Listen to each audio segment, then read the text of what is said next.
taper. Ouais. C'est perdre au contraire de Bah oui. Messieurs, bonjour. Je fais un reportage sur les pompiers. C'est vrai qu'est-ce qui vous amène ici. Et là, c'est unique parce que vous êtes ensemble. Là, tous les 9, oui, bien sûr.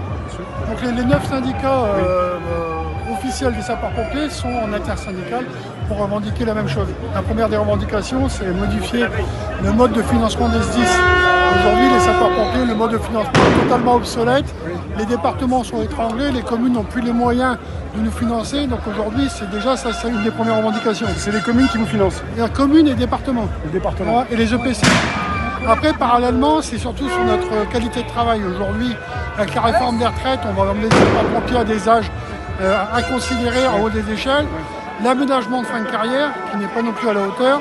Le déplafonnement, parce qu'aujourd'hui, on surcotise on surcotise tous les ans, enfin, tous les mois pour pouvoir partir à la retraite 5 ans plus tôt. Mais c'est limité à 5 ans, alors qu'on surcotise pendant toute notre carrière. Cotisez plus que ce que oui, vous non, voilà, on devrait cotiser 25 ans. Si on fait 40 ans de carrière, on cotise 40 ans. Ça remplit une caisse, ça va où? Non plus, ça on l'a pas. On l'a pas, c'est-à-dire qu'on a notre bonification initiale et le reste on ne l'a pas. Oui. Ça, après, il y a la toxicité des fumées. Cette prise en compte médicale des sapeurs-pompiers par rapport aux toxicités des fumées n'est pas à la hauteur de ce qu'on pourra attendre.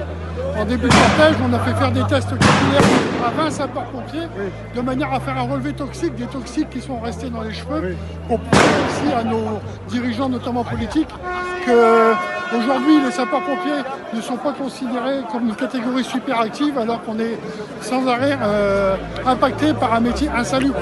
Il est insalubre au niveau opérationnel, il est insalubre au niveau chimique, il est insalubre au niveau biologique, puisqu'on est exposé, que ce soit dans les interventions, que ce soit sur les maladies qui se disséminent, on est sans arrêt exposé. Donc c'est tout ce package qui fait que ça nous a amené dans la rue.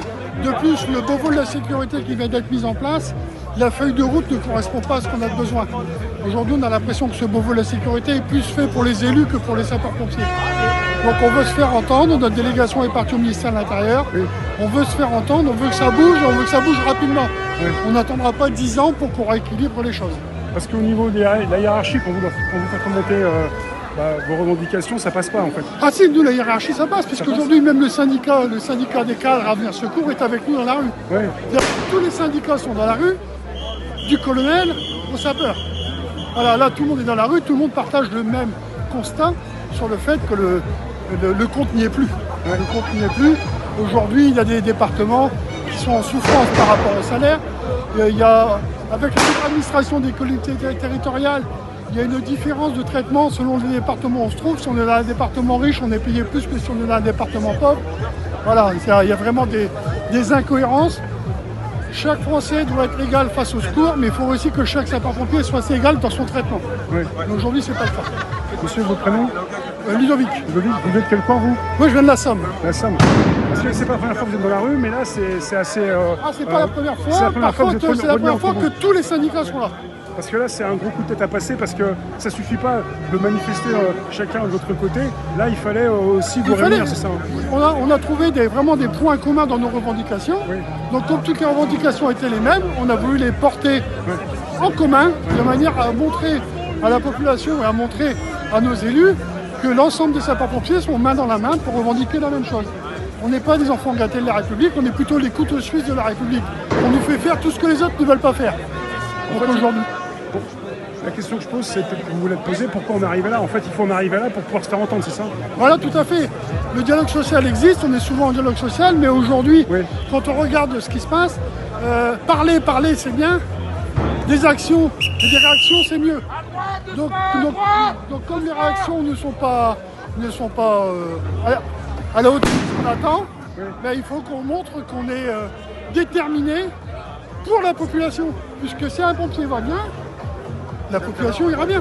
Et là, vous attendez après ce soir peut-être le retour de on attend le retour de notre délégation pour qu'il nous fasse un petit point, un petit compte rendu sur ce qui a été dit. Voilà. Merci bien. Bonne journée. On arrive à Nation. Nation, on y est, la police se disperse, les pompiers, on arrive sur la place de la Nation.